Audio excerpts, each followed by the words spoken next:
Hello, ladies and gentlemen. Welcome again to another episode of the Boko podcast. Today I have a whole team with me.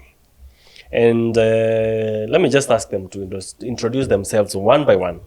Let's start with the ladies. Hello guys, my name is Makena Lena. Yeah. Yes, and then we have... Hello people, I'm Wanja. Yeah, I go by Wanja. And... Hello guys, my name is Lewis, or ukitaka unaweza nita Liam. Welcome to the Boko podcast. Make sure you hit that button, subscribe, comment and share. Fantastic. So I don't know how guys you've been over the weeks and how life has been taking you. Let me hear from you guys. Mmekuaje? Kafiri. Tumekuwa poa. Katroma kawajawapata ka demos nini. Maandamano. Saba. Mlikuwa saba. Kuna Nani ilienda street hapa? Kuna yenye ilikuwa inishike. Nikiwa Juja, ile day ya kuendea kitenge. The Friday 27 ilikuwa ile ya Ojwang. Yeah. Lakini Hiyo ilikuwa ushikwa na huko. ilianza tae ilichomwa tu nikiwa Hiyo Juja. tutasema kama 25th. Ilikuwa 25th, yeah, 25th. Ile 25th. 25th, yeah. Au kuenda na kabendera mahali Niko tunafuata live. ulikuwa photo live. Yeah. Mimi hiyo 25th I went out. I was actually going to I was going to work. But kufika pale Jomoko. Yeah? Mambo ni vulai. Nikapata mambo ni live. Pale hivyo. Watu wamejaa barabara, unachomwa, nini. Niliacha gari hapo. Nikavuka the other side of the barabara kwanza. Nikafuatana na watu nikichukua videos hapo hivyo. BTS. Nikichukua tu videos. Nikafika mpaka kule Vincentian. Nikaona imechacha. Kuna msee mmoja wa boda alikuwa na mtu mwingine nyuma yake. I think waliona venye nachukua tu videos. So wakaenda wakacircle, wakarudi. Wakapiga U-turn. Wakarudi. Nikawa alikuwa anataka kusnatch simu yangu. Akaona nimeivuta hivi, nikamwangalia hivi. Akasema Zoom, akapita na kwenda. Unajua sasa ungekuwa basically walikuwa wanaangalia mtu anakaa Left out. kuchukua video kidogo. Wangekuwa ras. Wanachukua Sasa kasimu. maybe umekuwa ni polisi umetumwa or something like that. No. I actually nilinteract na wengi sana. I think maybe I can share some videos here. Muone what I saw on that day. But then I also saw someone, mtu alikuwa na pikipiki. Ametoka from Thika to once Waitevia. Alikuwa amebeba like 3 sacks. I think sijui zilikuwa nini exactly, but wase walichukua sack moja. Nadai kujua gani mbolea. Sijui Ama fertilizer ama anything. mimi niliona kama nini sijui ilikuwa nini. But ilichukuliwa moja, nikaona tu imepeshwa na huko hivyo. Hiyo ni kwa wezi tu, haikuwa Gen Z. But then again, Gen Z hakuna kitu walifanya. Yeah. Because you shouldn't be allowing such a thing to happen. Yeah. Sure. Anyway, over time too life imetufunza mambo mingi. Sure. Na sasa leo nataka tuongee kuhusu adulting. Adulting. Ni nini hiyo? What were those things that early in life you were never taught? Yeah. But umekuja into adulthood and then you're realizing, what? I wish we were taught these things. Yeah. I wish we were taught things. First of all, adulting unajua ni zile ma responsibilities zenye tunapaswa cover. Be it paying bills, be it being responsible as a human being, as an adult human being, being able to make decisions that influence our life and shape our lives, vitu kama hizo. If even hata ikifika kwa health insurance, vitu kama hizo, I think that is all part of adulting. Unajua venye tuna before I used to think like ati maji nakuanga free. Yeah. Ati cause mimi nimelelewa mahali naweza enda nichote maji kwa mto. I thought that water is free until I come and get to rent a house, and now I'm paying bills water bills. Namna gani? They never told us this bana. While we were young. Wangeweka kwa curriculum ya shule. Kabisa. In case uhamie place tao kwenye hakuna river.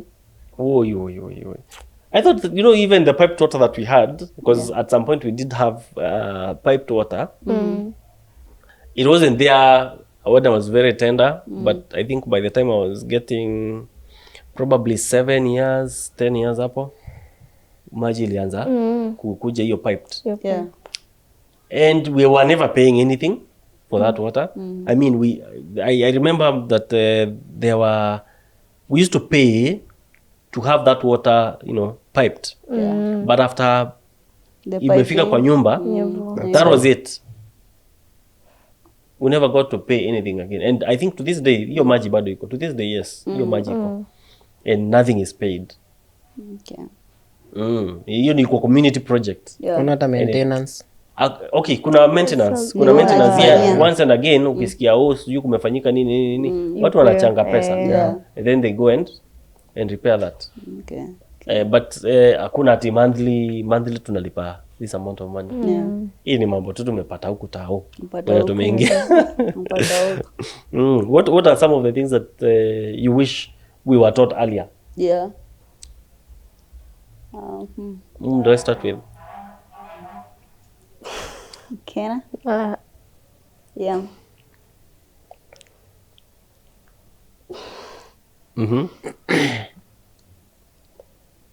Basically, let me talk about relationships.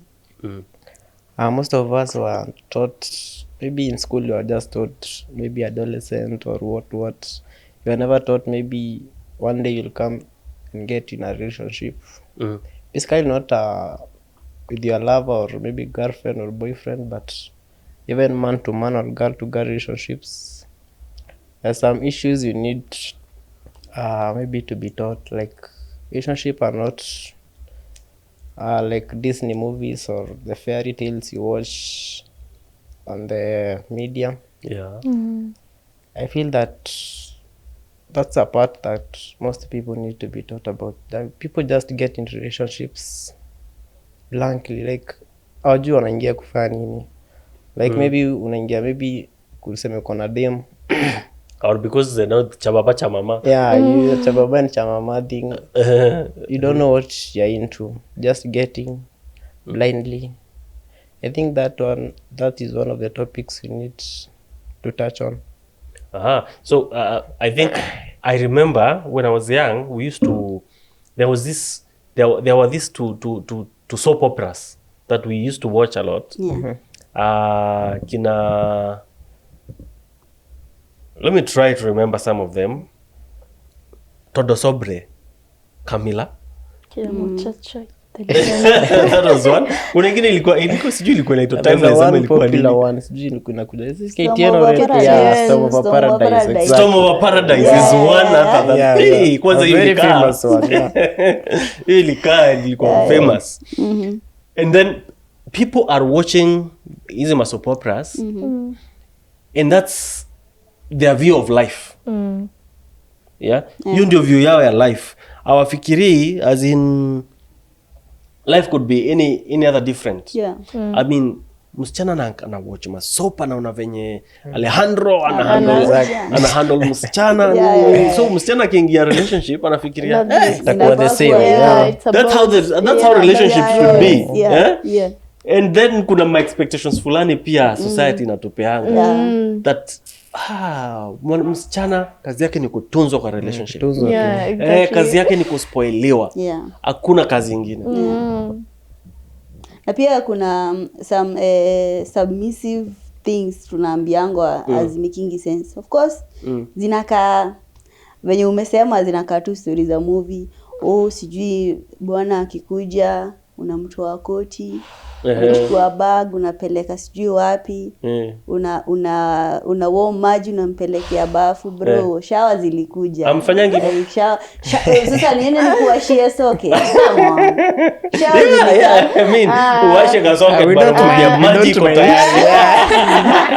We don't mind. Shower zilika and then okay, some things I think they are nice, but the times have changed. Yeah, sure. So like I think tunafaa even if ni kupeana advices like our older the older women wanapeana advices, you have to reference yako inafaa kukua current times. The current times. We're in context. Exactly. Si stories za traditional za kitambo hazita work. Yeah. Sioni haja kuniambia nipeleke maji bafu na already niko na shower. Sasa tunaona ina contradict the current. Lakini inaweza kuwa hakuna stima. Yeah. Kama hakuna stima, it's fine. Hiyo ina work. At the same time, still kuna jug. Hizi heater, hizi nini electric jug. Unakumbuka umesahau hakuna stima. Na hakuna gas. Hakuna gas. I mean unachoma tu. Anyway, but kuna shower, so maji iko. Baridi. Yeah, but anyway, nilikuwa nasema like nilikuwa namaanisha like some things that tulikuwa tunaambiwa tukiwa watoto. Hizo advices zingine haziwakingi in this current world. Sure. We are living in a totally different time. World. Yeah. But at least you are taught hizo vitu ukaambiwa. I wish ninge like wangefuasi kutakuwa na shower. Wani teach about now how to handle that future. Maana kama sisi wenye tunafuasi the AI in future. So we are able to train our kids according to how we are thinking future itakuwa. I wish wazazi wetu wangefuasi that waone hatutaishi hivi venye tunaishi sasa hivi. And now there's something different coming about AI. Mjua people have wametengeneza a lot of my videos online that are AI based. Yeah. Now do you know YouTube is not paying for people who are using AI? I think from July what? I think July that 1st or something like that. They won't be paying anymore. Videos generated with AI and voice also that is generated with AI. So what they are looking for more people populated content. That is original stuff. Human beings, yes. We have come to an age where tunasema sasa kuna AI slop. There's a lot of content, a lot of trash that is made from AI. And hiyo ndio inapushiwa. Actually I used to wonder, naangalia simu hivi tu na AI. Tunashindwa kudifferentiate. Na vitu zimekosa ladha. But anyway, now that is what is happening. Again, I feel that some people wanakuwa na mentality maybe ukioa ama ukipata your partner that you're complete. Watu wanakuwa na hiyo mentality, but I feel that ukipata partner you're not complete. You need to grow together. Say eti umekuja tu kujaza some void space. You just need to grow together. What you need to do as in grow tu pamoja.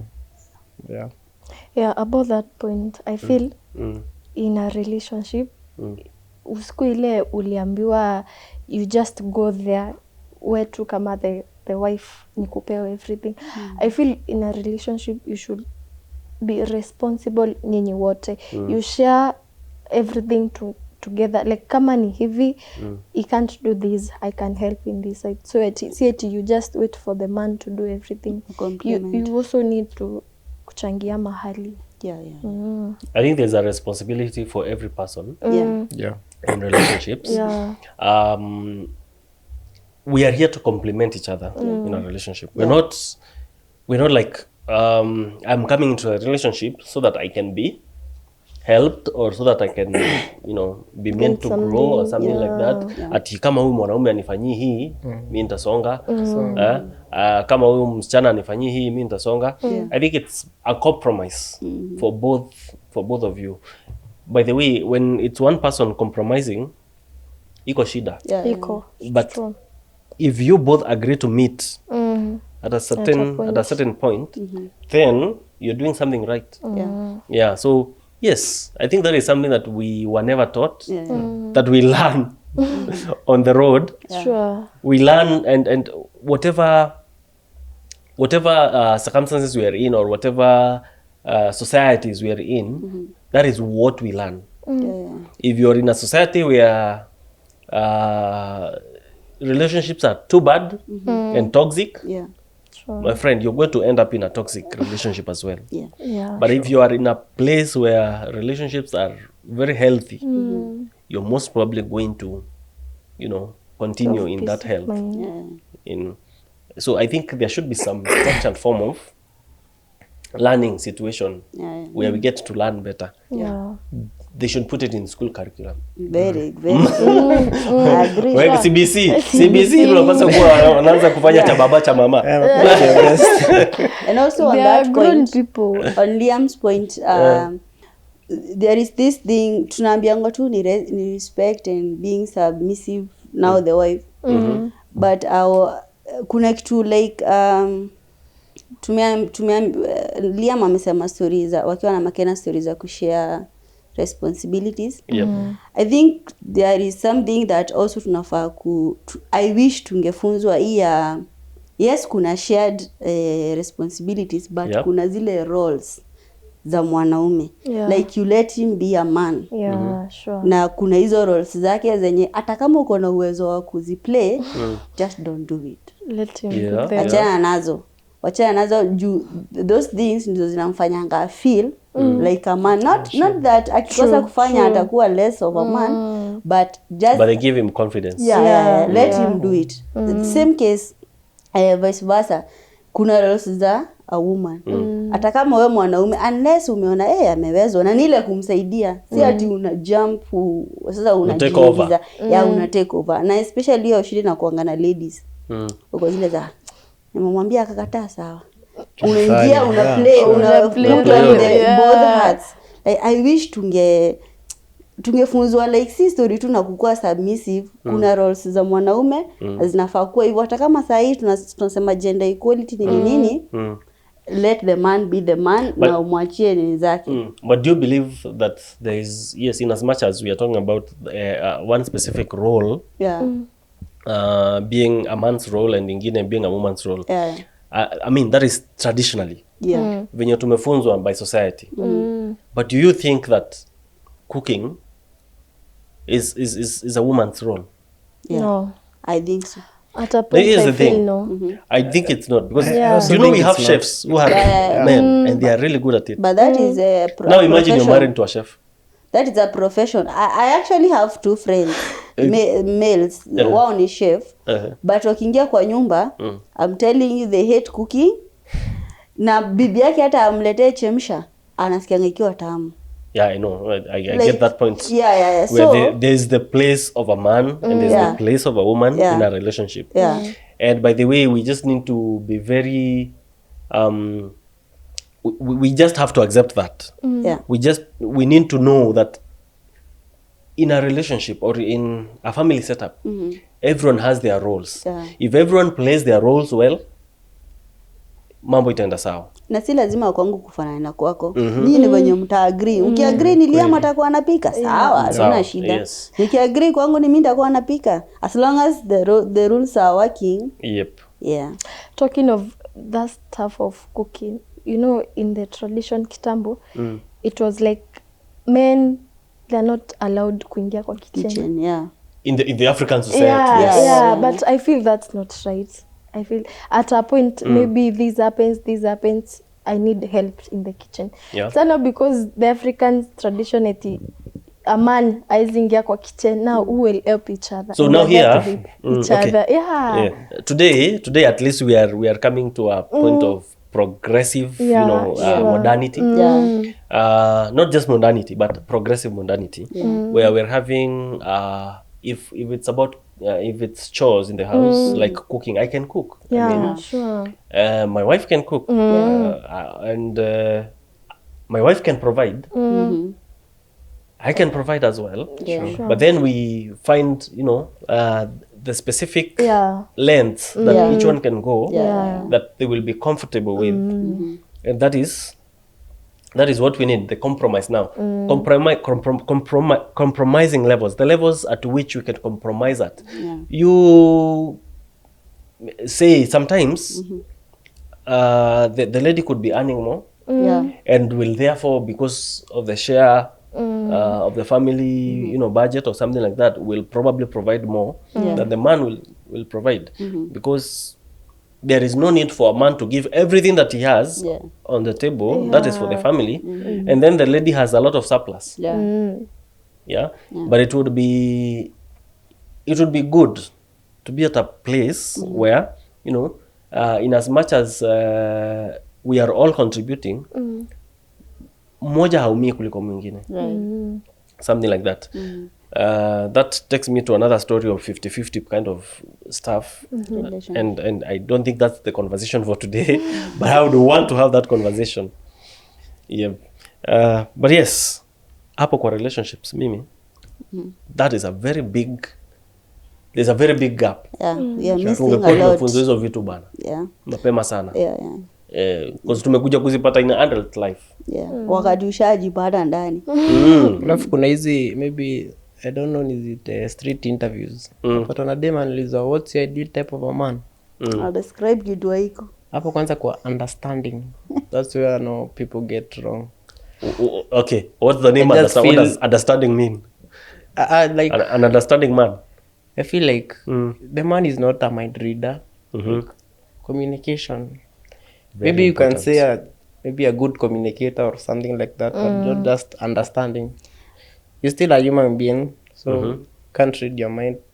You're not angels. Yeah, you're not angels. Okay, I think I can say something about that. That's understanding. So ukiona like you men and us ladies, we are like different species. Like tunakuanga so different. Where different species kweli. So okay, different creatures, but different creatures.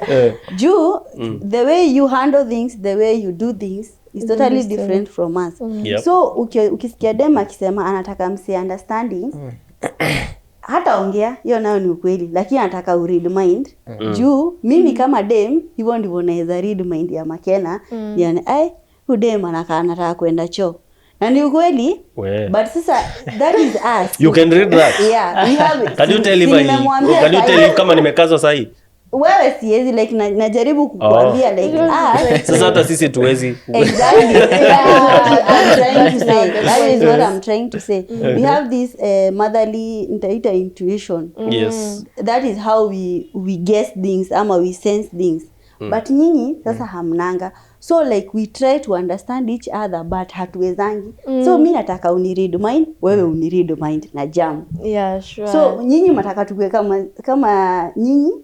Sisi tunataka mkue kama sisi. So kuna kwa that the need is tuweze kuelewana.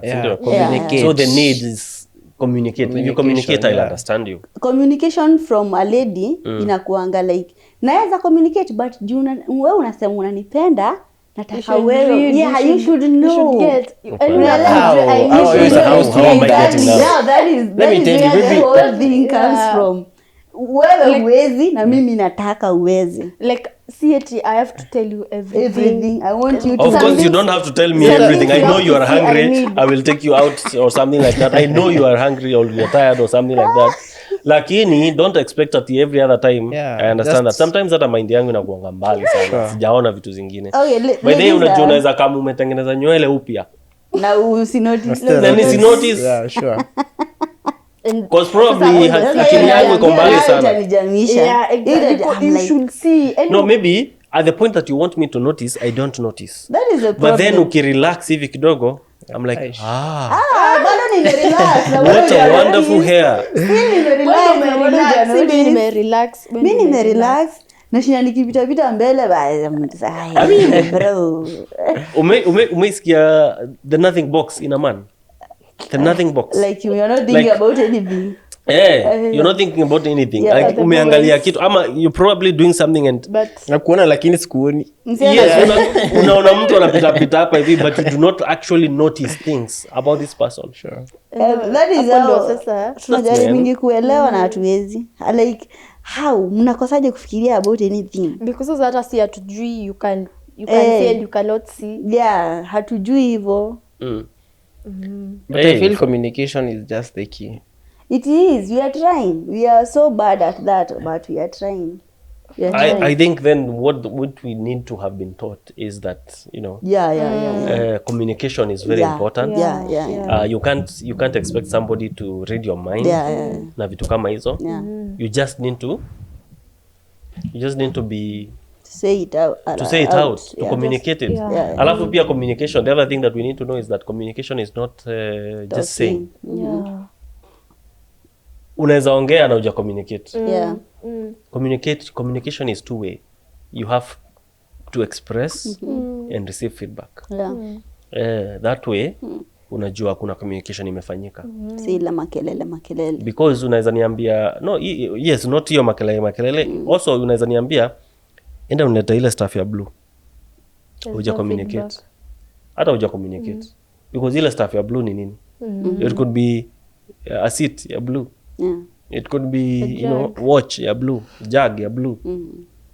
Could be anything, kikombe ya blue. Yeah.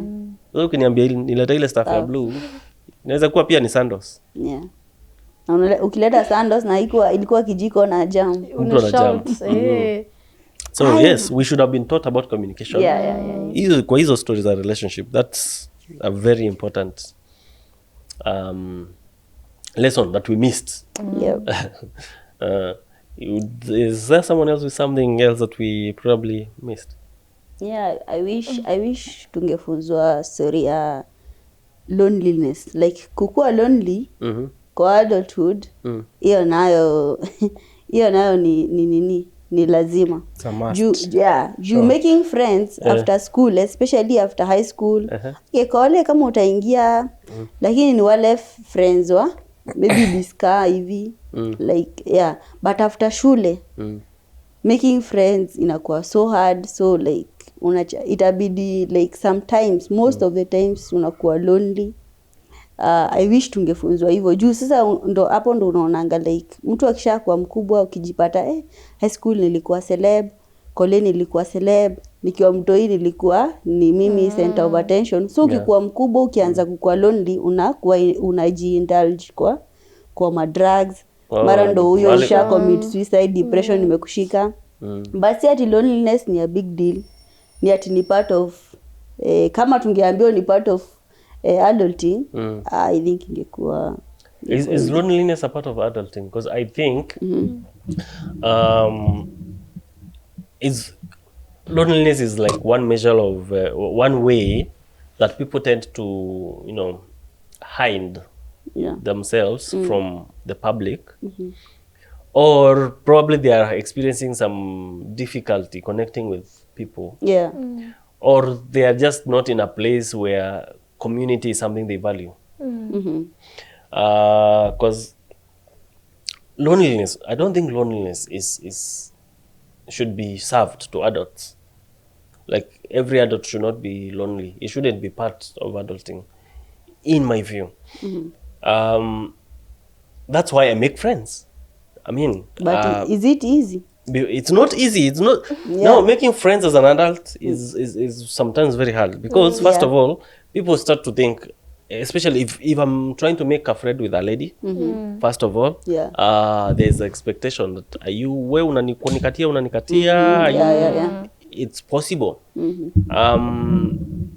There's also the possibility that you just want to take advantage of me because I have this and that and the other, and you probably want to become my friend now so that you can gain something. Yes, and then the fact that we are also very busy people as adults, we are working, we're trying to make our lives work. Economy ndo hiyo inatugonga, and we don't have time to waste with friends. Yeah. Yeah. And unless we are very intentional about it. And it's sometimes very hard, you know, to get to know who is really intentional about being your friend. And we is not. Ni ngumu sana. Yeah. But yes, I do agree. Tulikuwa tunapaswa kuambiwa when you become an adult, you do not need validation kwanza from people. Yeah. Hiyo ndio kitu ingine, validation. Yeah. Because so many people, easy celeb nini are a factor of validation. Sindio? Yeah. People feel they're validated in school when they become popular or vitu kama hizo. And it's the same thing that is eating us today. Ukiingia TikTok, people are doing extra Things. Wanafanya vitu zingine extra sana just so that they can be validated. Instagram the same. YouTube Shorts the same. People are doing stuff for validation. And that talk tells you the amount of loneliness actually that is with the adults. Yeah. Ni kubaya. It's bad. It's really, really, really bad. Before we end that on relationship, maybe tumeongelea kuhusu partners, lovers or what. Kuna pia relationship na maybe man to man, bro to bro, girl to girl. I feel that there's an episode we did, the first episode, transactional Relationships. Maybe you can refer our viewers on the first episode to connect with what you have talked about. Yeah, we will link that up. Yeah. So that you get to see, yes, relationships in a manner of thinking about what is it I get from this the relationship that I'm in. It could be man to man, girl to girl, you know, opposite genders. Vitu kama hizo. Transactional relationships. That's a whole episode. We've talked about that in length. Yes, mimi ile kitu I would have wished to be taught early in life. Hey, story ya pesa. Money. Mula. They did tell us that when you become an adult, the first thing that you do is start paying bills. Yeah, that's true. Kili yako inakwambia unaingia tu keja mtu unaanza kukaa. Ati adult, welcome. Lipa maji. Lipa rent. Sasa hiyo uko na kamshahara. Unafanya mashopping. Kamshahara kalingia hivi unafikiria kununua masimu, kununua sijui nini. Machakula. Ati unataka kwenda zinaitwa nini hizi? These my excursions. Dunda. Hey, my friend, they should have told us. Wait, watufunze money management. Wana watufunze that not everything is free. Like hiyo story ya maji si free. You have to pay for it. Some people are even paying for air. Sure. Yeah. Wale watu wa COVID-19 watu walijua air is not usually free. It's not free. It's some good amount of thing. I mean, wangetufunza vitu kama budgeting. Ukishapata kamshahara or something ama umepata some money from somewhere. Budget. How do I make sure that it takes me a long period or it helps me survive? How do I use my money? Vitu kama hizo. Vitu very important bana. Hizo. I think no one cares about your money more than you do. Yes. Definitely. Yeah. So you have to be strict with your money. You have to be strict. And you don't have to be maybe good in finance to be smart with your money. Yeah. Sure. I think unajua ukiwa na pesa yako rafiki akuja kwambia leo kuna sherehe mahali situende hivi. Unajitoa tu unajikokota mbio. Blindly unajienda wewe niko na dogo na 2,000 niko nayo mahali. Nitumie tu 1,000 nyingine ni save my friends. Hizi ni kubaya. Hivyo ndo kana kuramba. Maybe hatuna experience hizi ni emergency but But kuna kitu tulikuwa tunaambiwa tukiwa watoto. Sijui kama nyinyi mlikuwa mnaambiwa. Mimi nilikuwa nalala like morning. So my mom used to be like usiamke ile sakazi. Usiamke shida zako zitakuamsha. Zitakuamsha, Yeah, like but sasa shida ni you are just 7, 6 ujui ni shida gani hizi zinamshanga mtu bana. so kama wangetuambia kuna kwa na shida ni bills gani, yeah. kwa adulthood hizo shida hizo sasa. shida like kama wangekuwa specific wakwambia kuna majina yalipangwa kuna stimina yalipangwa mimi sitaishi kukubaia nguo ningekuwa walai. You know, I've seen some videos where mostly it's acting, but mtoto anaambiwa maybe mtoto like 20s or something, maybe it's 18 or 16 hapo hivyo, anaambiwa go clean your room nini vitu kama hizo. And when they don't want to do what their parents are telling them, sasa mzazi anaanza kumwambia okay, now here's the thing, you will be paying rent so that you will not be washing you won't be cleaning your house or washing your clothes and all. You'll be paying for electricity nini vitu kama hizo. You know, sometimes and these kids can, be very arrogant to say, okay, I will pay rent. And then they go the first month and they realize, negative. Yo. I think we should have been put into some kind of a boot camp. Tupewe ka boot camp fulani in our young tender ages. Tuweze kulearn that there's a lot that we need to know. History ya pesa, money management, budgeting, surviving from paycheck to paycheck. For those who are employed. Hey. Juu unafanyanga unalipangwa ushatoa hizo ma expenses zote unabaki bado unaangalia kuna deni ya mama mboga bado uko nayo so uko negative sijui ulikuwa ushachukua advance hapo kwa advance alafu hata kama utalipa everything hiyo jioni gas inafanya ile kitu bana hauna hiyo pesa hiyo gas now you have to. So a saving culture probably something that we should have been taught. Na pia hizi emergency funds kuweka pesa for emergencies. And so many people, by the way, do not have emergency funds. People are living on like paycheck to paycheck. Ukipatiwa pesa hivi job ikisha hit account hivi the next like 2 hours simu inashtuka kidogo alafu ni hivyo Asi nilikuwa hapa na do. Maana.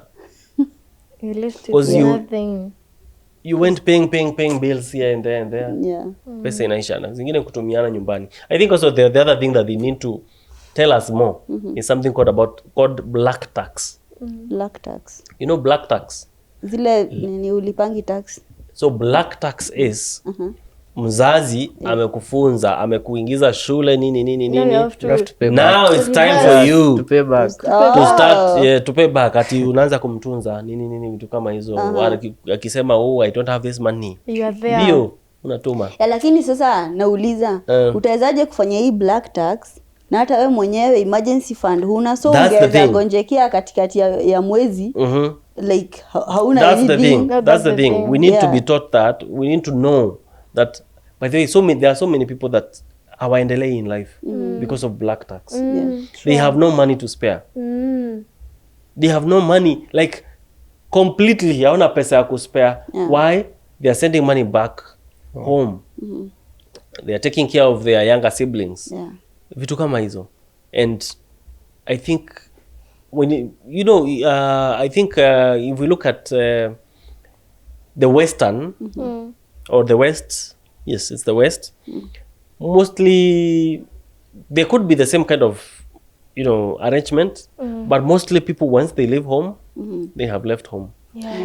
Here, they use even the Bible to tell us about how we should take care of our parents. But here's the thing.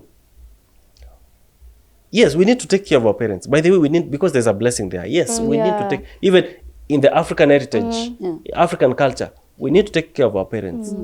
That I do not refute. But you cannot take care of your parents if you can't take care of yourself. We should learn. We should have been taught. We wish. But I feel now it's more ingine wazazi wamejiekea. I feel you helped me that was your responsibility. Yes, it Ilikuwa was your responsibility as a yako parent. kulipa fee, kufanya kila kitu. Now it's not my responsibility to take care of you. I have a No. family Yes. ahead. Unless I That you want need It's to take my care time of. to take care of the family I have. Unless I Now, want it's to. me willingly. Yeah. So, hii pesa wacha Tume nirushie home. mzazi kidogo, Yeah. this and this and this. Yeah. But lakini si ile ya kujeket ni lazima you take care of the family. Some parents even go to an extent of I will curse you if Yeah. you don't do this. Imagine. Yeah. And it's not good. That That's is blackmail. Wrong. That is Yeah, wrong. it's not That is good. very wrong. Yeah. It's not good. Where it's blackmail. Hey. This black tax. Hey, my friends. And then we also need to talk about the hidden tax, the hidden costs of adulting, of adulthood. Oh, you are paying for taxes. You're paying for insurance, health insurance. Vitu kama hizo.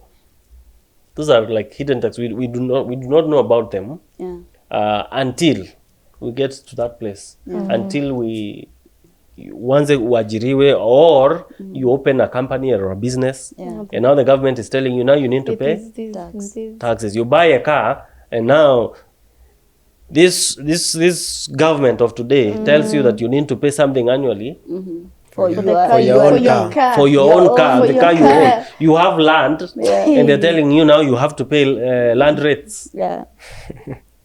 Hey. Yeah. But those things our parents hawangejua. Za gavaka ya sahi hawangejua. Well, awangejua hizo, but Yeah. even then there are land rates. Even for those very remote mashambas, kuna land rates. Only that especially the ones that are nearer the towns, the rates are higher.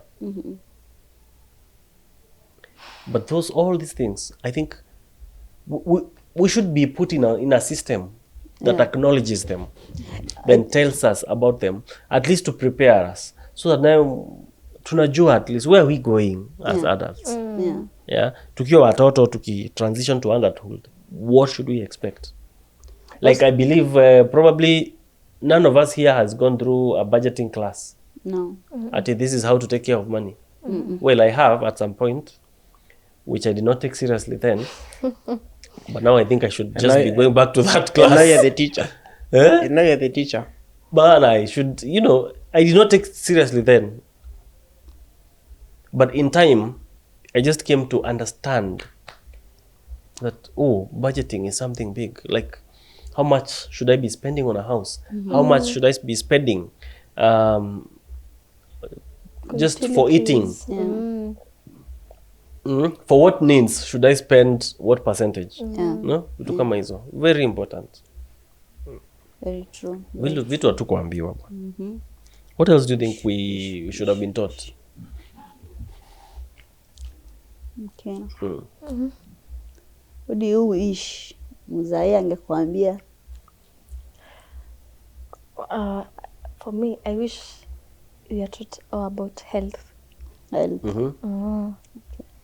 I wish we are taught health. Health is the kama wewe si mgonjwa. Yeah. You are Uko not- health. As I feel health is other issues zingine kidogo kama mental issues, emotional, sijui vitu kama hizo. Those are about health. And I feel we were taught from kitambo kuna vitu kama health insurance. Yeah. Whoa, health insurance is the one thing that pains us. Hey. And by the way, health insurance is expensive. Sana. Hey. expensive. Well, Kwanza it yangu is ni expensive. Yangu isha wadiniakia sijui 12 what 12 In 1 month. 12 si 12k 12 something 1200 1000 to something. And you're not And hata hujatumia hiyo insurance. okay. So hiyo ni SHA. Try getting private insurance. Yeah. They are Private expensive. insurance, well, for young people from 18, I think, to about 30, 50, is not much. Well, it is a lot of money, of course, but it's not. When you go beyond 50, it kind of doubles. of course you sasa maugonjwa za watu wazee zinakuanga expensive. Yeah. And ni mingi. And the fact that, by the way, if you need health insurance, if you foresee, let's say, like next year, I want to have a kid. You need to take health insurance this year or the year before. Yeah. Because then, by then it will have matured for you to be able to take, to do what? To use it. To use it in maternity. Yeah, the maternity insurance. Because there's so much. Even if you're probably having something like what? Some chronic diseases. You should take health insurance before those chronic diseases hit. Like diabetes, nini vitu kama before zikufikie. You should have health insurance. Because if you're picking them when you already have, it will be too expensive to pay for it. Oh my goodness. About health, I think ilikuanga so hard for our parents kutufunza juu. Unaona hii story kama ya NHIF. The parent alikuwa yake ndio ilikuwa inakusimamia until you are 18. Yeah. So hakuwa anaona kama ni big deal, but I wish wangetuambia after 18 at least ukichukua ID pia anakuchukulisha Insurance. Ako kakadi. Ako ka Although it continues up to around 25 years if you are still in school. Still in school. Okay, but it would be better prepare from 18. Yeah. Sure. When you are picking the ID, you are doing the ID registration, do the NSSF, do the NHIF. Kusaidia kufanya stuff hizo uanze mapema. Lakini bado I feel independent mapema. Lakini I feel bado they didn't do that juu. Umechukua ID. Yeah. Those insurance you have to pay. Hauna kazi. So wanakuweka hapo ndo bado wakulipie. But I feel in spite of that walifaa kuambie insurance inafaa kuchukuliwa at this point and this point. Vitu kama hizo wanakupea idea, you should be aware of. Yes, and just to prepare our minds for those, like difficult things. Like, yes, health insurance, you should have health insurance. You're not working. Where are you going to get the money to pay for that? Probably also they should have taught us way earlier ways of business. As in, you can be, yes, you're in school, but you could be doing this and the other, and you will earn something out of it. Probably they could. I remember there's a time when I was very young. I think I was in class 4 or 5. Me, I used to love to do stuff at the farm, and so I went and planted sugarcane at some place. I planted sugarcane. There weren't so many of them, and then we moved. Huko kwa shosho ndio nilipanda sasa hizo sugarcane, and then we moved and went to live a place far off. And so one time my grandma comes and tells me, you see the sugarcane you planted? We sold tulivuna na tukauza, and this is the money we got. And she gives you 250 shillings. That was in 20 what? No, it's 19 something. It's not 20 something. That's 19 something. I'm that old. Oh my goodness. 250. I actually think it was. I think it was 1995 or 6. Hiyo ni pesa mingi. 250 ni pesa. 250 shillings. That's a lot of money. Well, I gave my mother that money, but she went and bought a trouser for me. Yeah. She went and bought a trouser for me at that age, and I felt, when I put on that trouser, I was feeling this is indigestion or something like that. I feel like if more parents would encourage children in such a manner, I think that would be a very nice way of showing responsibility, showing that now, if you do this kind of activities, you're able to get money, and you'll be able to pay for. Now they start showing you can pay for insurance, you can pay for your food, you can pay, something like that. That would be so useful. And they should put it in the curriculum as well. In as much as when right now the CBC is showing kids how to do stuff. Like there are some people who are making musical instruments. There are some people who are making blouses. How to There's some crochet. pardon? How to crochet. Yes, how to crochet. Yeah, Yes. crochet. Things like those. Yeah. Now, here's the thing. They are showing them how to do that, but they're not showing them how to make money out of that, it. Out of yeah. now what they're doing. Yes. Yeah. Even making juices, making all those Mtengeneza activities. unakunywa. They can, unatengeneza Unakunywa. juice, unakunywa. Unakuja. Mnatengeneza cake, mnakula. Mnakula. Mnakula It stock. should get to a place that let's now, like make these cakes Yeah. and go and sell them Professionally. or something like that. Yeah. Then it helps the students or the children to know, I can do this. I Kuna can if get I do this mahali. and this and this, Yeah. then I can get money out of Yeah, it. yeah. Yeah, although today these young thugs are actually monetizing whatever they are doing in a big way. I think we did get that, or we were not able to do as much. It is said that in China and other some Asian countries, Yeah. while sisi tulikuwa tunatengeneza mengo hizi magari za mbao, Yeah. they were making watches. Yeah. True. Na spoons. What were they? They were making spoons Yeah. and selling them, Yeah. and they would that would become income generating for them. Don't you think we missed something out of that? We did. Really We did. Unaona hii There's a story? lot of time that we wasted Especially that na could have made us mahomework. money. Mahomework unapewa homework sijui ya calculus, sijui ya kuchora na hizi marula. Yeah, inaweza kuwa ina make sense na ningelia yaza na nini. But Yeah. pia kuna homework hazikuwa zina make sense. Nipe moja ya mau, wacha kunipea subject zote over the holiday. Ndio pia nikienda holiday nifunzwe Have my kitu own ingine out of school. Yes. Like kitu yenye inaweza nisaidia kwa kusaidia. maisha. Yeah, easy. And you know that things is going on even today. Yeah.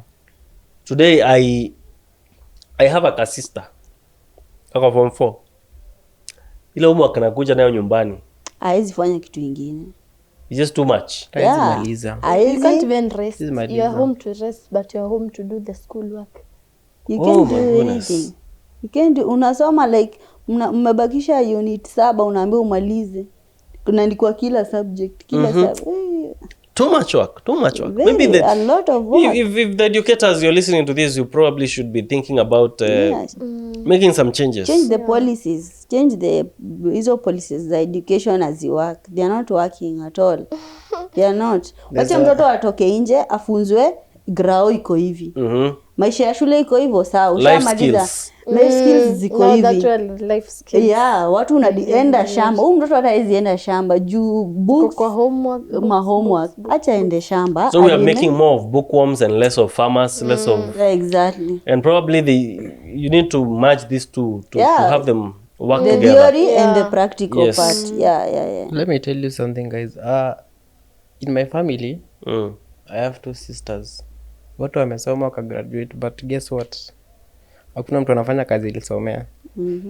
At some point I feel that the moment mtoto amegrow akajua maybe the talent, should invest on that talent kuliko hata vitabu. Yeah. Yeah. May I feel that my child akigrow na nijua na talent yake ni gani, nitainvest hapo. Ukimwona anaendesha taya hivi ujue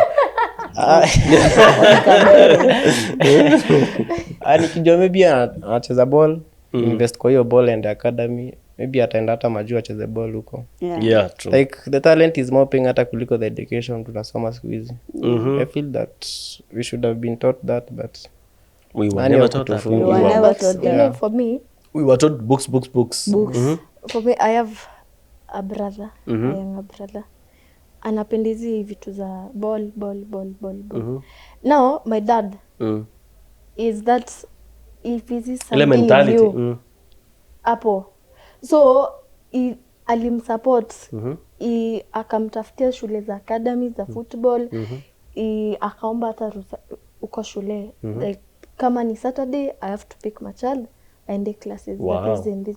So, I feel more parents should be like that. sure. As in, wacha mtoto asikue kwa vitabu. Maybe Yes. yake si vitabu. Kweli. Kuna kitu ingine inaweza msaidia kabisa Yeah. rather than books. So Yeah. you just, this is what my child needs. hapa ndo ako sawa, wacha tuende na hapa na hapa. Fantastic. So that brings to hata nyi wazazi, you should be, unafaa ujue mtoto wako anapenda nini, mtoto wako ako good at what. So you should support in that manner. Alafu hata unafaa kuwa close na mtoto wako ndo ujue anajua nini, ako good at what. Uche kumforce vitu. Hata tu kumforce vitu zenye ye mwenyewe hata ataki or ama anataka yes lakini aziingie. Wow, that is a nice one. Back to the health thing we were talking about. Maybe when walikuwa close na wazazi wao at some point, maybe ulikuwa unamuuliza, unaona kama yuko sawa, unamuuliza nini mbaya? Mimi niko na stress. Niko na stress. And then they didn't tell you how to solve your stress. Stress and depression, those are very bad silent killers. Mental health. Sahi watu wako depressed. People are going so, as in watu wanapitia mambo mingi sana sahi. So stress na depression, maybe you should have been taught about how to handle them. Ungefunzwa at least tuambiwe by the therapy is something that is good. Speaking out is something that is good. Because if you speak out, if you get therapy, if you have the right relationships with people that can be, help you get out of those kind of situations, you are just so good. I think our times ilikuanga so ilipressiwa down, ilikuanga like inabrushiwa off ama hata unachapwa. Juu ukienda kuambia mzae, mama kuna kitu inanisumbua ama dad kuna kitu inanisumbua, mzazi wako alikuwa anaanza kukusomea. Unakushautia. Umezaa? Uko na mtoto? Toka hapa. Kuna maji unalipa? Toka hapa. So like hadi ukigrow you are like uko na stress, but hawezi ongea. And then this thing ati blacks na Africans mfai kukua therapy, especially men, mlikuwa mnaambia mwanaume ni kukaa ngumu. You're not supposed to cry. So toxic like masculinity. You're supposed to be like this. Yani unaona tu ni kuoppressive life lakini huwezi ongea. And then still ukienda kuongelesha therapy therapist unakaa ni kama uko weak hivi. So like tungeambiwa like I think there is a friend of mine back at home, alikuwa anatupea story ya venye yeye already washa grow like yani millennial, washa grow haufai kuona therapist like hiyo ni softy we hata ni gay stuff hizo.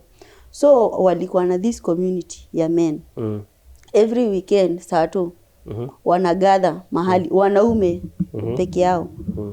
Sasa hiyo ndo inakaa therapy. Like unapata tu jamaa anaambiwa ongea, anaanza kulia. Speak out. Anaanza kulia, mwanaume anaanza kulia. So like mnapata tu mnamtap juu mnamuelewa. And sasa after amekaa mdondo anajiongea. I think kama hizo communities hizo tunge zingekuwa more rampant. Zingeongelelewa from kitambo. Hizi suicide na nini na watu kukua depressed, it would be less. But I also think that there's a contributing factor in how life has become pressure. Is it pressurable or pressuring? Such that there's so much expectation out of one human being. Baka it's just too much. You already feel the pressure. Oh, you're paying rent. Rent keeps going up, but your income sometimes is not being constant. Is not being added to. Uko bado pale even 5 years later. And by that 5 years later, your rent, if you're living in the same place, imepanda zaidi. And even if you change houses, the place that you go to utapata probably iko higher ama kitu kama hiyo. Iko lower lakini ukiongeza na fare, ni the same. Inakuwa tricky sana. Tough for tough. Hapo kwa insurance. They could have told us chenga. Hapo kwa you see maybe family walikuwa nenda ushago ama watoka ushago mrudi Nairobi. Wamepata accident, the whole family. Wamekuja wametreatwa. Now when it's time to pay the hospital bill. Yeah. Hey. Wanalia. Hapo sasa ndio unajua I needed this insurance. Hapo ndio unajua sasa nilikuwa nahitaji insurance mahali. So I think goodness. we need Yes, there's a lot of insurance even for- right now, even as adults. Wacha hata tungekuwa tumeambiwa kitambo. Hata sahi. We need to be told right now Sahi, like that we need insurance. Yeah. But also we need to be shown how like to get affordable insurance, because hey, if you're picking insurance on your own and then you're taking it with your maybe for family, hey, it gets expensive. Yeah. Sure. It gets expensive. But if probably you're taking insurance as a group, then it becomes cheaper. way cheaper. Cheaper. A bigger group, an SME or something like that, it becomes cheaper. So yes, there are such conversations that need to be had, and people need to know way earlier that you need insurance way earlier than when you need it. You need to have insurance before you need it. Yeah. Sure. Sure. We need to know that. People also- need to know that. Also the school And I'm going to have curriculum. I'm going to make sure that we have that conversation in this table with someone who is either in insurance Yeah. or in health, Yeah. to help us, get to understand more how we should get ready Yeah. for health matters Yeah. and emergency funds or something like that. Also the curriculum, the school curriculum should be advanced. Like kila change kimekiwa, tuachane na hizi stories za Nyerere. Sijui na it's good Kusoma to mahesabu za Carl Francis. yeah. Just kwanza tufunze vitu zenye pia zina progress. Ndio pia tukaerada like venye maisha inaenda tukitoka nje. Kama Updated. sasa hii shule school curriculum sasa inafaa kukuwa na story ya SHA, inafaa kukuwa na story ya NSSF, Yeah. inafaa kukuwa na story za bills. Unaona hata hizi example tunapeanga example za Mau, sijui the distance between Nairobi and what calculate na water bill. Yes, calculate water bill. Yeah. And the water is coming in the pipe at a velocity of less than that. Give the reading Exactly. And get the after bill. 3 minutes. Yeah, tunafaa kucalculate stuff ka hizo, si mambo ya it makes sense. I totally agree with you. I think the education minister, CS for education, should be here and hear this. I hope they will listen. Yeah, the other things that we got to have been told is about the workplace. Yeah. Where? Job. Job. Politics. Things that happen at workplace. Yeah. No, Mare. The way we manage our bosses. Yeah. Or the way, The managers. they manage us. Tricky sana. Si wenye tulifunzwa. Hatukufunzwa hii stuff. In Hatukufunzwa, fact, we expected that when you're going to work ndio you earn money. Yeah. But you're going to work to get mental stress. You're going to work to be fatigued. Hey, vitu zingine unafanya Hapo bana. kwa fatigue. Yeah. jamani, So anasemanga you just overwork. background vitu ni different. I guess that's it. Hizi nazo ni ziko different. excess. Background vitu ni different. Yeah. Inakuwa excess bana. Hey, they should have told us those things. Yeah. And tell us, especially kwanza promotions. You know the way people work hard, hoping that they will be promoted. Promoted to another Vitu kama level, hizo. Just tell us the truth. Yeah. Sometimes your promotion is not because you're working hard. Okay, Yeah. yeah, sure. There are so many other factors. Like connection. Like, who do you know? Yeah. Yeah. Who do you know? How do you relate to the Very boss? important. What do the bosses want from you? Yeah. If they give you this promotion. Yeah. Yeah. Hapo sana. Hapo sana. I think there's Scratch my just back, I scratch so yours. much. Yeah, I know. Yeah. There's so much that we need to have been told way earlier just to prepare us. Yeah. Kujua manze, especially kwanza even after school. You know the way we used to be like mimi nikimaliza kole. Within 1 year I'll have bought a car. Yeah. Then the next year maybe I can marry. After that I will buy land. Vitu kama hizo. And then I'll have 3 children in 5 years time. Yeah. And then unakuja huku nje unagonga miaka 10. Hata kazi hauna. Hauna kazi, hauna bibi, hauna. Ile tulikuwa na hii kitu ya ukiwa mtoi, unaona msee ako 25 bado anaishi kwao. You're like, ni nani? Let me tell you something. What I have learned so far. If my parents were living around town here, ungekaa huko. I would still be living in that house. I would still be living in that house. Until I know that now it's time to go out. And face this reality. But we also wanted. You are young, ulikuwa unataka kutoka sana. By 25 mtakuwa hivi, ndakuwa nimeachieve hii. Wapi? With the kind of understanding I have Still today. that you have nothing. Wacha nikae kwa hiyo nyumba ya mama. Yeah. Unaona hiyo pesa napeleka rent? Wacha nimpatie yangu or something. No, I'm serious. I think we should be thinking about our next generations. Yeah. We should be buying plots of land near town, so that when our children come, they do not need to, like tarmac and have trouble. But I think again, No. they should actually tarmac. I think I Because agree with you.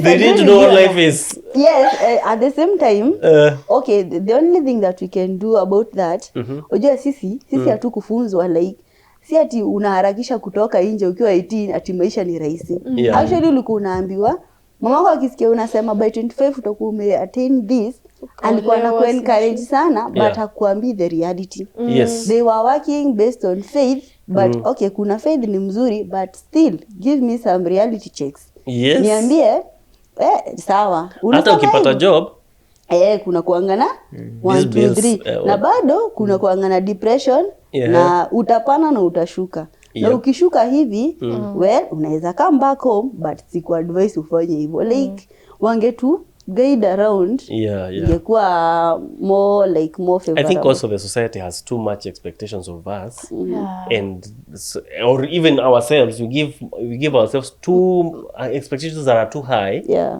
of ourselves, and when we don't achieve them, we start getting depressed. Kuna stress. We start feeling that we are not enough. Vitu kama hizo, which on that stress, then I also wish that we were taught how to handle stress and burnouts. Especially of course sisi ni wanadamu, we are human beings. We get tired. Unafikanga mahali kitu haifanyi, aingiani venye ulikuwa. Like I wish uko kazi ushaanza uko na mafatigue zingine, usha burnout generally.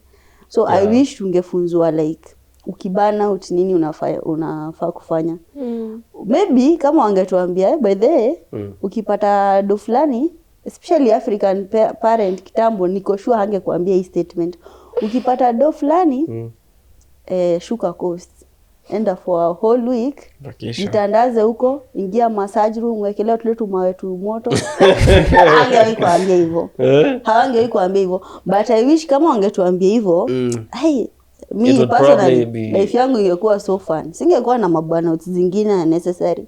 Sure. But now you know. Now I know, but ni life imenifunza. It's too late. It's almost too late. It's too late. Nishakuwa na burnout already. Na ni uko nazo sahi hata no time for those vacations. Let me ask you guys, has any one of you ever negotiated pay? Like one thing that I really feel for me that tungefunzwa mapema na we would probably get accustomed to saying like if I'm going to negotiate a salary in a new workplace, how much should I ask for without thinking that I am overselling or I am over asking. I feel guilty. Nianza kufeel guilty. Nimeitisha pesa nyingi. Saizi ile pesa umeitisha is probably hakuna hata mtu analipwa pesa kama hiyo. It's too little in that place. But you negotiate, you nini ya negotiating, what do you call it, the art of negotiating. Hatujawahi funzwa. We've never really been at a place that we are negotiating for, even services. Especially those who offer services. That's one very gray area, like photographers, salonists. how do they negotiate a price and not feel like nimekugonga? But to negotiate to a level that now if I'm getting paid this, this is what I deserve. Yeah. I think we've never been at a place where unafunzwa kitu kama hiyo. Yeah. And in fact even today, if you go to a salon and vitu kama hizo, or if you ask someone who has been in such kind of a place or negotiate prices zao, they will rarely tell you that this is how we negotiate, this is what we factor in vitu kama hizo. Yeah. They will rarely tell you. Yeah. Because I think also because we have gotten to a place of gatekeeping and all. We need to learn. You know, I remember there's a time I was opening a business. I was just straight from campus. And I went and nikaambiwa hii nyumba tutakulipisha 15k. Nimeangalia hivi tu nikaona 15k ni pesa mingi. But sasa ndio nimeambiwa ni 15k na kuna negotiate nyumba. I didn't think about it. Later on naitwaje, the caretaker ndio ananiambia na hii kitu mbona hukusema, ungesema ulipishwe hii pesa tu kama hizi. I mean like I was paying higher than everyone else around there. Because I had never learned to negotiate. I've actually never been in business before. But at that point when I moved there, the next place that I went to, ulilipishia sini negotiate. Ile rate nilipewa ilikuwa rate mzuri. Na nikapenda. And then from there on, but yes, even after negotiating, I got now into another tussle. Nilipewa contract ya kusign. Let me tell you, terms and conditions. Mimi sikusoma hiyo kitu. Well, nilisoma. But nobody reads the terms. I actually read it. Niliread na nikaona some phrases, nikaziona these ones they don't look very friendly. Na nikajaribu kuongea nao. Akaniambia wewe, if you're not taking this license or if you're not signing this one, we leave. We acha tu. And then I just signed it. Kuisign kumbe nimejiingiza kwa shida. And then at some point I got speaking to a lawyer friend. Akaniambia, my friend, you should never have signed this thing. You should have told me hata afadhali ungekaa bila kuisign, because then you'll be protected by the government, by the laws of Kenya. Hey, the other thing, that's the one thing that I wish all people learned, that you need to read licenses. Leases, agreements, actually. That because you're not a lawyer, sometimes there are phrases that are there you don't understand. that you don't understand, that are too legal for you. You'd rather have afadhali uende ulipe mtu 2,000 shillings apitie tu, aipitie akuadvise akwambie yes or no, don't take this or something like that.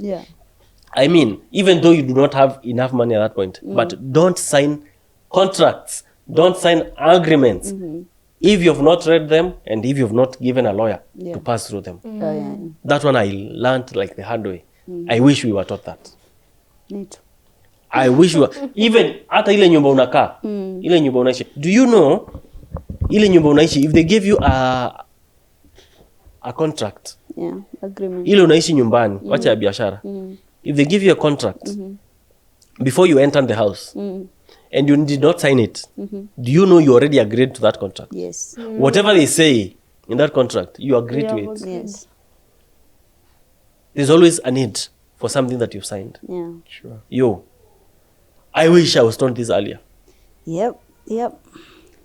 Very important. Very important. Very important. Hey. Very important. Kuna vitu unaweza sign without knowing. Na hata kama unajua, like there is also knowing and knowing the seriousness of what you are signing. Because kuna hizi vitu tunachukulianga tu casual. So una sign tu ukifikiria after all mwenye hii nyumba tunajuana ni beshte sijui ya nani and all that. But without knowing, hiki kitu inaweza watu wanageukanga. Yes. Especially ukimess up na vitu zao. Mtu atakuruka mbaya na utajipata ndani. So yeah, I think we should also we should have been taught about hizo vitu na the seriousness. Actually the seriousness of life generally. Yes. Life ni serious. Ni serious sana. Yeah. And then there's another thing. Have you ever given somebody some money, like say 10,000, 20,000, maybe even 5,000, and then mtu akurudishie pesa? Akurudishi kabisa, amekataa kukurudishia. Hata ukifanya nini amekataa kabisa. And then you have no way to ask for money, to ask for it back. Yeah. The one thing that we should know and that we should have been told kitambo. By the way, hata kama unapea mtu pesa, just write something down with a paper. I so and so I am giving this person this money. And this person is supposed to return at this point. And at this interest, if there's an interest, assign to hapo hivyo, hata kama ni handwritten. You have a contract with them. Yeah, that's I have an experience with that. I had a client. Tukafanya job ya kwanza na yeye. Kaona wow, she's a nice customer. And then I gave her the trust. Karibisha mic kidogo. I gave her the trust. So the next time alikuwa anataka services zangu tena. Sasa nikamwambia tu alipe deposit. She paid very well the deposit. Nikafanya kazi nikamaliza. So time ya kudeliver the there was something of this, let me say it was maybe to deliver the good. I was not available, so I sent someone. Kaambia tu achukua atalipa. Kwa shamtrust. Hakuwa amelipa the remaining amount. Ambia chukua, kaniambia nichukue nikifika hivi tu. Nikipali nita stop because alikuwa na drive. Nikisimama tu hivi immediately I'll send you the money. Hey, guess what? Hadi wa leo. And it's been how long? I guess 2 months. Nikimpigia anapeana simu, hayuko, ametoka. So I went to an extent nikaona status yake alikuwa anauza something of the sort. Kamchokoza, how much is it? Niambia, hey Liam, how are you? Hey, sijasahau pesa yangu bado nitakulipa. I'm like, okay, right. Just decided to let it go.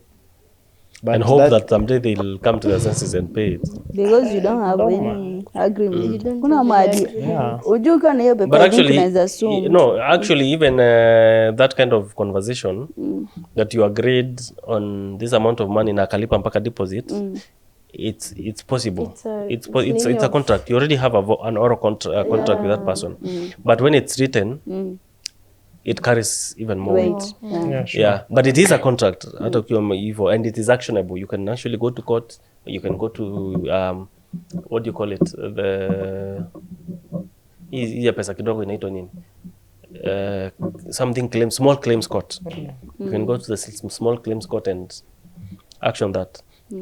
But yes, the people are thinking of investing, or the small business people should be taught this. Because watu wanaumia huku nje, watu wanapigwa, watu wanaoshwa. So mimi nimeoshwa na hiyo si wa kwanza, but I've learned it through the hard way. So I dare say that I've also lost a lot of money in hundreds of thousands. You wish you were taught hard. Yes, in hundreds of thousands I have lost money. Those are things that we should have known from a very long time ago. In fact, it should be imprinted in us like a culture. Yeah, sure. That you want money from me, you want a service from me, sign here. You have to sign this. And if you don't sign this, I mean, I think watu wanakuanga serious na that thing ni Jews na awasiwa nini UAE. Those things, those people, kwanza Jews, wanachukulianga any kind of business, small or big, very seriously. It should be a culture. Yeah, it should be. Hii mambo ya kupeana pesa alafu unakanikani yako na utairudisha. So bad. Very bad. Why do you think these things are not taught in school? Well, maybe I can say one, ni kutaka like tukue in one, I can say ni kutaka tu kututawala or something. Like they don't want us to know because if you want to like to overpower people, Yeah. unafaa kuwanyima some knowledge, some type of knowledge. So it's a system that is Yeah, it is a system defined to that make us designed like designed that. to make us fail. Yeah, exactly. You unafanywa you be like that so that I can tell you to do this. Of course nikikwambia jump you will jump because I know something that you don't. Yeah. But when you get to know that thing, utaanza kuni question naruka kwa nini? Mbona niruke? So and that is now where we are right now. Kila mtu ana question stuff. Juu umekam kurealize hii kitu sikufunzwa but inaanza kuniuma bana. So I think at the same time kama tungefunzwa hizi stuff badala ya kuzificha tujifindie out, grao ingekuwa more easier to land on. Hata tungekuwa tunakorobeshana. Juu tungekuwa tunajua wewe unajua najua mimi najua unajua so tubebani ufala. Yeah, so I think ni system tu wana designing tu ikuwe hivyo tusijue washajua. Ama kuna watu tu yani hawajui that we need to teach these things. Or probably because even they themselves they were never taught these things. On experience. Or the system that was brought to us from wherever never factor those things in. So it has been hard to factor them to this date. But I think, hey man. And also fear. Fear. You are afraid to teach this thing. Jujui itageuka aje. Jujui kama huyu mtoto ataanza sasa kukua rebellious more. Ama atakuwa more mature. So like you are afraid of trying this new thing. Kuna that fear of the unknown. But information is good, man. It is good, but have good information. It is good, but inaweza kuua pia. Yani, wala tuibaki vile iko at some points, but I would say if information, I mean, even right now, information is like available everywhere. I mean, with the invention of internet, information is everywhere. If you want to know about budgeting today, you will know. You will learn. You probably you'll find some free resources and you'll find some others that you have to pay for. But if you want to learn, you will learn. Right now you can, but kitambo. But now the problem is we are not passing this information to the kids. To our kids can't really know as in where do I get this information. But we need to know it and pass it on. And on to my next question. How can we make the next generation better than ourselves? Because yes, we were never taught those things. Now we know them. Is there something we can do about it? I think now that we are the victims of hizo vitu zote tumeongelea, we should not let our kids or the next generation be the victims too. So we should maybe teach them. Now that you're talking about this, now we should maybe teach them, tell them you should do this and this, you should not do this and this. Like just be friendly to the kid. Usikuwe tu kila wakati unamkorofisha, unamtetesha, nini kelele. Just be as in hata akiwa karibu na wewe ana feel ako secure, ako safe, anaweza kuongelesha. Because sometimes hata the relationship between mtoto na mzazi it's so meaningful. Like haizi speak out. Nataka na vitu zake zinamuuma ndani. Sometimes wanasikiaga wanaume they die very early. Wanaume atakangi ku speak out shida zao. That is very true. So maybe your kid ufakuwa too so close na yeye, like ikikuwa na kitu maybe atakuwa so free kuongea na wewe. And then you help him or her out. So that fostering some kind of openness with one another, not just with our kids, but even with our spouses, even with maybe our relatives and the community at large, basically. The more we foster friendly environments, the better we are at passing those informations down. And then the other thing is to have conversations, like we are having conversations about it here. Now, we should even break down further these things and speak one topic at a time. like budgeting. Let's talk about budgeting. Let's talk about budgeting and surviving paycheck to paycheck. Vitu kama hizo. How do we budget from our paychecks? How do we get even more income? Vitu kama hizo. I think that would be very, very, very helpful. And I think it's time to wind up unless someone has something to say, to add. Nah? All right. Thank you very much, our listeners. We are grateful that you saw it wonderful to come and watch this episode. And now it's our prayer that you get to like, to subscribe, and to comment in the comment section and tell us what other topics you'd want us to hear talking about. You'd want to hear us talking about, sorry. And please pin your comments. Tell us what you want us to speak about. Till next time, this has been the Boko Podcast. I'm your host, Morania GM. Adios. Adios. Adios, muchacho.